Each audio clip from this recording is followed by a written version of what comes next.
Hola amigos. La diputada alemana Sabine Daidelen arremete duramente contra la OTAN en el Parlamento alemán, desmiente 3 mitos sobre la OTAN y siembra la alarma a los políticos afines a la OTAN por el posible contagio a otras capas de la sociedad alemana y europea. Sabine Daidelen afirma que es una mentira históricamente descarada, que la OTAN sea una alianza defensiva que protege los derechos humanos, dado que millones de civiles fallecieron como consecuencia de las guerras de Estados Unidos y sus aliados. La afirmación de que la OTAN es una alianza defensiva que promueve la democracia y protege los derechos humanos es solo un mito. Y está demostrado que no es cierto por los numerosos actos de violación del derecho internacional cometidos por sus miembros, especialmente por Estados Unidos. Según declaró la diputada alemana del Partido de la Izquierda Alemana, Sabine Daidelen en una reciente sesión parlamentaria. De acuerdo con la diputada, cuando se habla de la OTAN suelen propagarse 3 mitos. El primero es que se trata de una alianza defensiva. No fue la OTAN la que atacó a Yugoslavia en una guerra que violó el derecho internacional, bombardeando emisoras de televisión civiles, y la embajada china en el proceso. No fue la OTAN la que llevó a cabo la guerra en Afganistán durante 20 años con cientos de miles de civiles muertos y muchos crímenes de guerra, expresó Daidelen. El segundo mito, calificado por la funcionaria de mentira históricamente descarada, es que la OTAN es una alianza de democracias y países con Estado de Derecho. Señaló que solo hay que recordar que durante su existencia, la alianza ha tenido un miembro con un régimen fascista, refiriéndose a Portugal.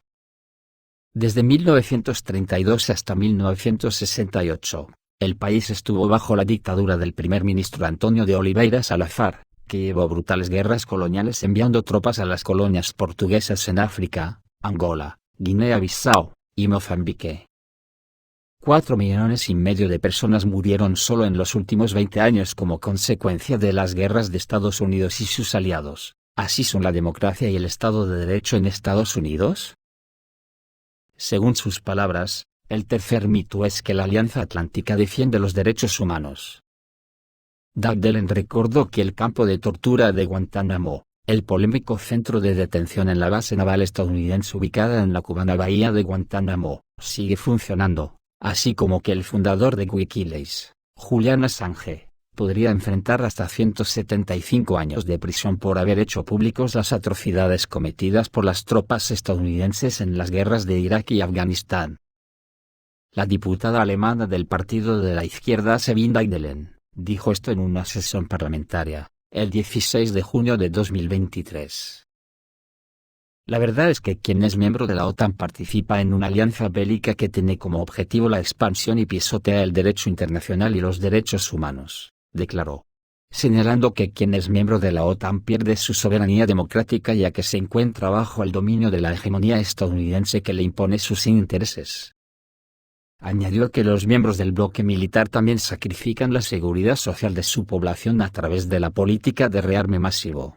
En referencia al acuerdo entre los países de la OTAN de gastar anualmente al menos un 2% de su PIB en defensa, y las iniciativas del gobierno alemán de destinar miles de millones de euros para reforzar las Fuerzas Armadas de la República Federal de Alemania. 1 de cada 5 niños en nuestro país es pobre, pero el presupuesto militar alemán crece y crece. Eso es una vergüenza. Y por eso ya es hora de disolver este parque militar. También es hora de que Estados Unidos retire por fin sus tropas, y también sus armas nucleares de Alemania. Necesitamos paz en vez de la OTAN, concluyó. Este alegato de la diputada alemana ha sido prácticamente silenciado por la falsimedia europea. En Europa estamos llegando a unos niveles de desinformación vergonzosos, hemos vuelto al fascismo. Y en toda Europa avanza sin que nadie se preocupe. Lo pagaremos muy caro todos los europeos. Es como que la gente, por culpa del periodismo fascista que impera en el oficialismo, se cree que es alguna broma.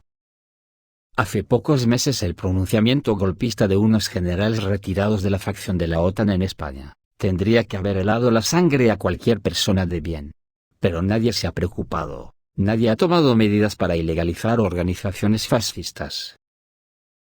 Esto, lo único que demuestra, es el grado de incultura histórica de la ciudadanía española en general, que creían que los ejércitos de la OTAN incluido el español a la cual pertenece, son los ejércitos democráticos que nos vende Falsimedia?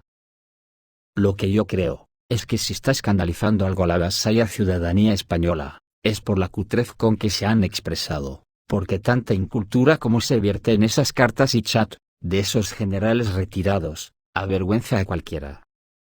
¿Cómo será, que hasta la Falsimedia de la caverna española, fascista ella por antonomasia, se siente incómoda por tanta cutrez?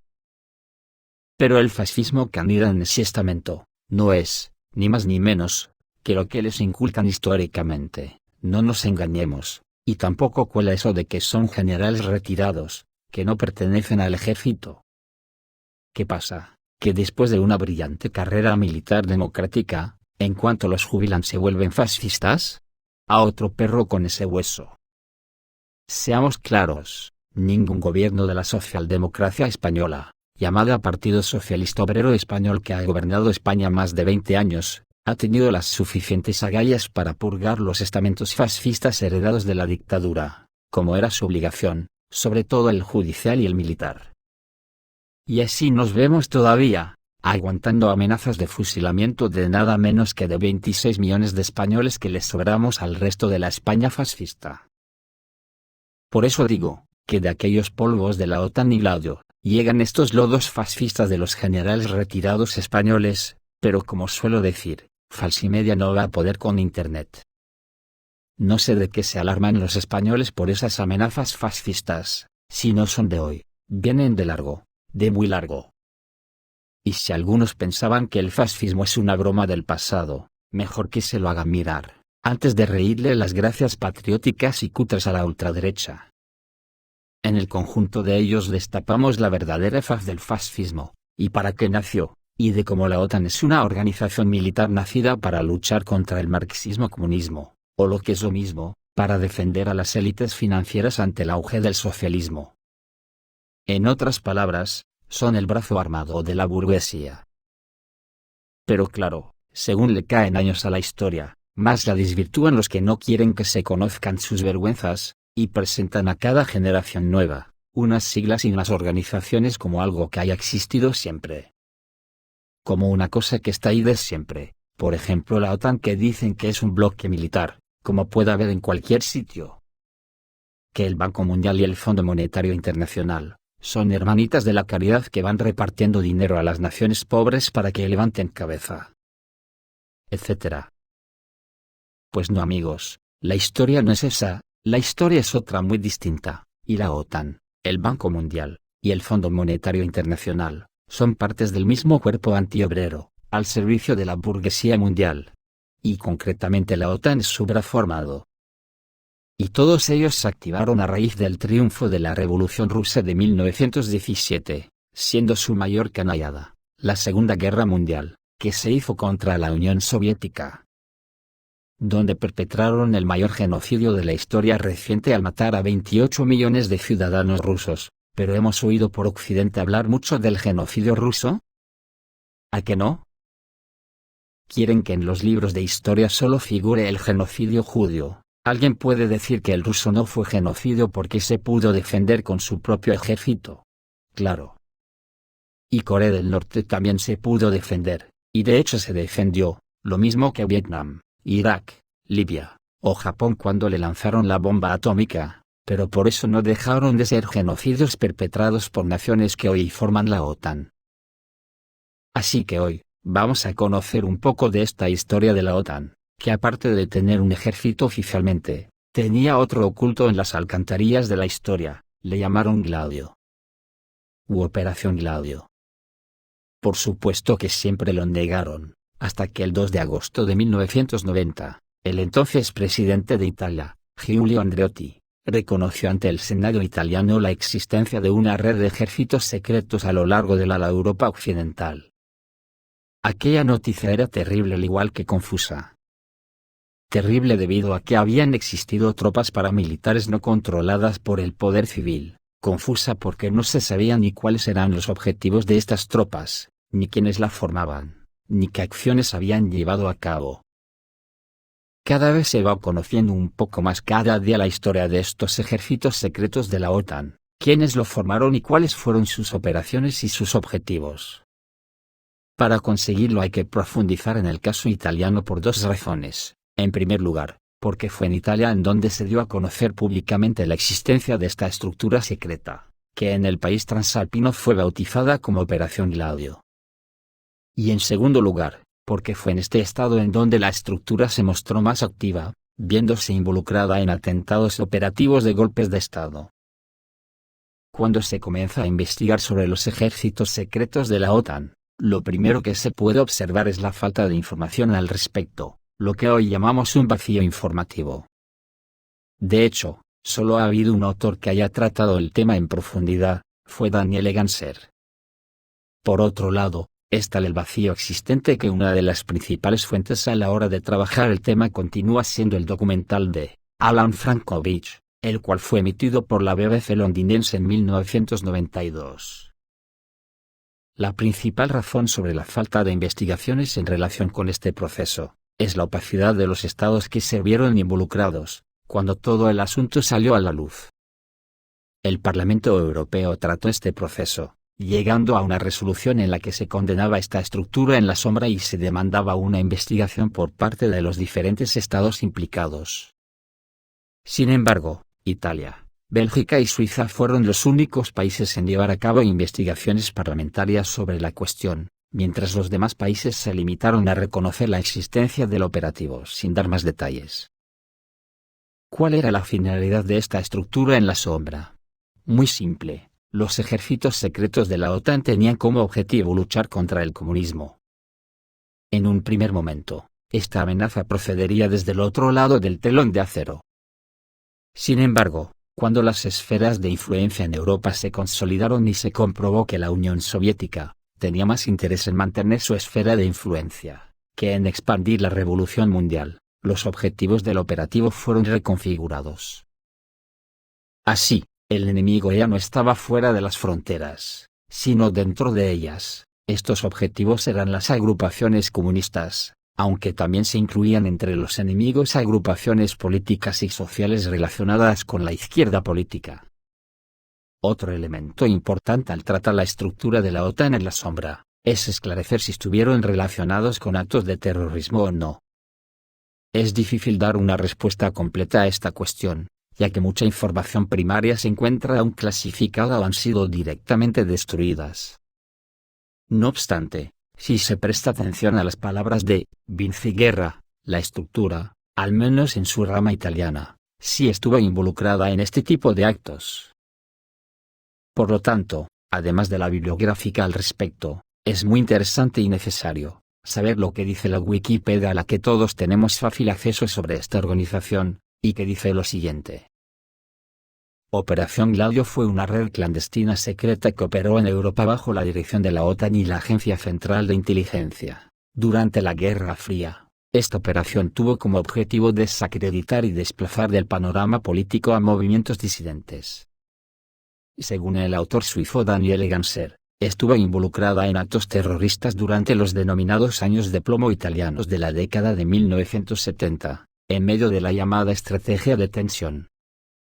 Esta última, habría estado concebida para facilitar la llegada de un supuesto régimen autoritario derechista neofascista, para hacer frente a un eventual gobierno del entonces poderoso Partido Comunista Italiano.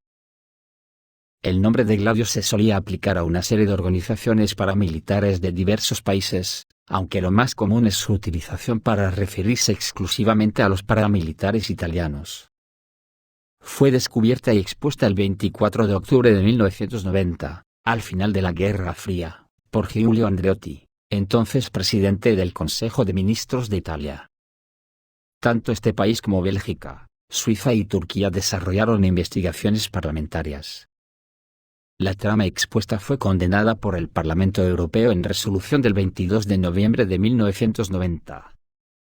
Nadie resultó condenado por estos hechos. No se siguieron las investigaciones y se desconoce su situación. Sus actividades consistían básicamente en actividades subversivas, como atentados y montajes contra todos aquellos grupos ideológicos marxistas, anarquistas, nacionalistas, etc., que podían tener apoyo social, y romper la hegemonía de los partidos políticos y grupos de poder tradicionalmente hegemónicos de los distintos países de Europa Occidental alineados con Estados Unidos. La Operación Gladio fue ideada después de la Segunda Guerra Mundial por la Agencia Central de Inteligencia y el MI6 inglés, y tenía como objetivo prepararse ante una eventual invasión soviética de la Europa Occidental. Por medio de fuerzas armadas paramilitares de élite, secretas y dispuestas en diversos países capitalistas. Observen el detalle para los incrédulos. Dispuestas en diversos países capitalistas. Hago este inciso porque algunos todavía están en la creencia de que la OTAN está para defender al pueblo trabajador en vez de ser el poder militar de las naciones imperialistas occidentales. Pero continúo con Wikipedia. Finalmente la situación degeneró en el empleo de varias estrategias de guerra sucia, tales como la infiltración, y las operaciones de bandera falsa. Como en la estación de Bolonia, en Italia para destrozar la imagen pública de partidos políticos no colaboradores con los Estados Unidos, nacionalistas y comunistas, y así evitar su ascenso en las urnas. Todos los países capitalistas de dicho continente poseían contingentes secretos de esta organización. Muchos nazis derrotados tras la Segunda Guerra Mundial fueron miembros de Gladio, que aceptaba solamente a gente segura, es decir, militantes nacionalsocialistas alejados del conservadurismo moderado y de la izquierda, librándose también de esta manera de juicios de guerra y en muchos casos manteniendo un alto nivel de vida. Además de prepararse ante una posible invasión, estas fuerzas de retaguardia han sido utilizadas por la Agencia Central de Inteligencia para influir en la política de algunos de estos países. Un caso singular fue la implicación de Licio Gelli, jefe de la logia Propaganda Due, Stefano de Yecciaie, también involucrado en la Operación Cóndor, o Vincenzo Vinciguerra, en la estrategia de la tensión en Italia. También en Italia, las masacres de Peteano en 1972. El de la Plaza Fontana en 1969, el de la estación de trenes de Bolonia en 1980, y el fallido golpe Borghese en 1970, fueron obra de Gladio. El asesinato del primer ministro Aldo Moro, llevado a cabo por las Brigadas Rojas en 1978, también se ha vinculado a la oposición de Gladio a su política de compromiso histórico. La investigación se tiñó de sospecha por la estrategia ocultista del Estado. De hecho, el juez Felice Casson manifestó que descubrió la existencia de Gladio leyendo las cartas que Aldo Moro mandó desde su lugar de detención. Un informe parlamentario del año 2000 hecho por El Olivo, concluía que la estrategia de la tensión tenía como objetivo impedir al Partido Comunista Italiano, y en menor medida al Partido Socialista Italiano, que accediesen al poder ejecutivo. En Grecia, las fuerzas de Gladio estuvieron involucradas en el golpe de Estado en Grecia de 1967 que inició la dictadura de los coroneles. En Turquía, la contraguerrilla, counterguerrilla, nombre de la rama turca de Gladio, se relacionó con la masacre de la plaza de Taksim, en 1977 en Estambul, y también con el golpe militar de 1980. En España, miembros de la rama italiana de la Operación Gladio participaron en los sucesos de Montejurra durante la transición. Estuvieron profundamente infiltrados en los mecanismos de la España franquista y del conjunto de la transición. Igualmente algunos autores indican que el caso Scala, montaje político judicial desatado contra las organizaciones anarquistas españolas en enero de 1978, y bastantes de los atentados efectuados por los grupos ultraderechistas, fueron también apoyados, cuando no orquestados, por Gladio. Según André Moyen, un exagente del Servicio General de Información belga, la red Gladio en España tuvo núcleos en San Sebastián, Barcelona, Madrid y las Islas Canarias. Esto podría devenir en vinculaciones de esta red con la aparición de ETA, Terra Iure, los Grapo, y las Fuerzas Armadas Guanches, respectivamente, aunque aún no ha sido investigado. En Francia la OAS fue creada por miembros del equivalente local de Gladio. En Bélgica las masacres de Brabante, en los 80, fueron atribuidas al brazo belga de Gladio. En Alemania la red fue constituida primero por Reinhard Gehlen, que era jefe de los servicios secretos alemanes, ya anteriormente involucrado en Odessa, la organización que proporcionaba refugio a nazis retirados. El acto terrorista del Oktoberfest, en 1980 en Múnich, fue protagonizado por agentes vinculados a Gladio. En Argentina, varios miembros de la Junta de Jorge Rafael Videla eran miembros de la Logia P2, entre ellos Raúl Alberto Lastieri y Emilio Eduardo Masera. También José López Rega, asesor y ministro durante el gobierno de Isabel Perón y fundador de la AAA. Licio Gelli decía frecuentemente que tenía vínculos importantes con Argentina, especialmente con Perón. Esto ocurriría dentro del contexto de la Operación Cóndor, análoga latinoamericana de la Operación Gladio. También es de destacar que la AAA, de origen argentino, participara en el terrorismo europeo en la Guerra Fría, lo que hace sospechar que tuviera conexiones con la red Gladio europea. En Mozambique el jefe del Frelimo, Eduardo Mondlane, fue asesinado por Aginterpress, el brazo portugués de Gladio. Esto, amigos, es la verdadera historia del fascismo, de la OTAN, a quien defiende, y contra quien lucha de verdad. Esto también es historia, y tiene que servir para que cuando oigamos hablar de la famosa OTAN, sepamos de qué estamos hablando. Y no de las patrañas que nos quieren inculcar al que nos dejemos, porque digo yo. Si nació para combatir a la Unión Soviética, ¿por qué no se disolvió cuando se disolvió la Unión Soviética? Respuesta: porque nació para combatir al marxismo y defender las estructuras medievales de la burguesía, o llamadas élites financieras, o capitalismo, ¿de que nos podemos rasgar las vestiduras en España? Lo repito de nuevo, no me creo que unos generales de alto rango, el mismo día que reciben la documentación de su retiro, de repente, les tocan con una varita y se vuelven fascistas genocidas. Y una mierda. Esto viene de largo. Esto es todo, amigos, reciban un saludo.